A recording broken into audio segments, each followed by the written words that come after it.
அதிமுக தேர்தல் அறிக்கையில வீட்டுக்கு ஒரு பெண்ணுக்கு வந்து பிரிட்ஜ் மாசம் 2000 ரூபாய், நம்ம மகளிர் உரிமை தொகை 1000 ரூபாய் கொடுக்குற மாதிரி அவங்க 2000 ரூபாய், அதுக்கப்புறம் 3 மாசம் நிவாரண தொகை 10,000, வருஷத்துக்கு 3 கேஸ் அப்படின்னு பெண்களை மையப்படுத்தி அவங்க தேர்தல் அறிக்கை தயாரிச்சிருக்காங்க.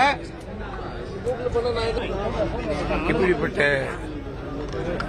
அறிவிப்புகளை செய்வது சில கட்சிகளுக்கு வாடிக்கை, அது இது ஒன்று.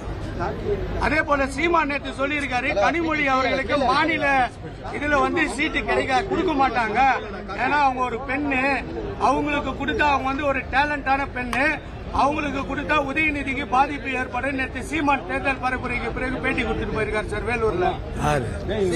சீமான் நாம் தமிழர் சீமான். எனக்கு அதெல்லாம் பதில் தெரியாது.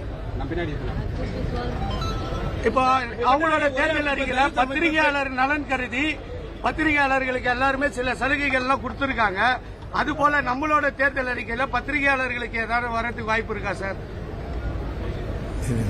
தேர்தல் அறிக்கையில வந்து மருத்துவ காப்பீடு, அதுக்கப்புறம் வீடு கட்டுறதுக்கு 10 லட்சம் ரூபாய் வட்டி இல்லா கடன் அதிமுக தேர்தல் அறிக்கையில கொடுத்திருக்காங்க. அதுபோல திமுகவோட தேர்தல் அறிக்கையில பத்திரிகையாளர் நலன் கருதி ஏதாவது வரதுக்கு வாய்ப்பு இருக்கா? நான் இந்த தேர்தல் அறிக்கை குழுவில் இல்ல, இப்பதான் பேசிக்கிட்டு இருக்காங்க, என்னன்னு தெரியாது, போனதான் தெரியும். அதிமுக நிறைய தேர்தல் அறிக்கை வெளியிட்டு இருக்காங்க, அதிமுக நிறைய தேர்தல் அறிக்கை வெளியிட்டு இருக்காங்க, ஆனா அதுக்குரிய நிதி கிடைக்குமா? ஏற்கனவே திமுக நிறைய கடன் வாங்கிச்சு 9 லட்சம் கோடின்றாங்க, ஆனா இவங்க தேர்தல் அறிக்கையை அதை நிறைவேற்றணும்னா பல லட்சம் கோடி செலவாகும். அதை பத்தி உங்களோட கருத்து சார்?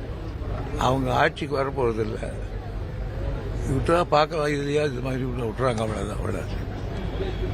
அப்ப இது வெறும் தேர்தல் வெற்றி வாக்குறுதி, வெற்றி வேட்டு தான் சார். இருக்கிற ஒரே ஒரு தலித் தலைவர் உங்ககிட்ட கூட்டணியில் இருக்கிறது திருமாவளவன் மட்டும்தான். அவருக்கு இடம் ஒதுக்கீடு பண்றதுல ஏன் அவ்வளவு இழுபறி, ஏன் அவ்வளவு காலதாமதம், அவருக்கு ஏன் அவ்வளவு மன அழுத்தம் இப்படி? ஆனா தேமுதிக உடனடியாக வந்து தொகுதி ஒதுக்கிருக்கீங்க. எங்களோட தொகுதி அவங்களுக்கு ஒதுக்கிறது வந்து எங்களுக்கு வந்து இது ஒன்னும் கம்பேர் பண்ணும்போது அது குறைவு தான் அப்படின்னு அவரோட பேட்டியில சொல்லியிருக்காங்க. அவருக்கு ஒன்றும் வருத்தம் கிடையாது, பக்கத்தில் மகிழ்ச்சியோட தான்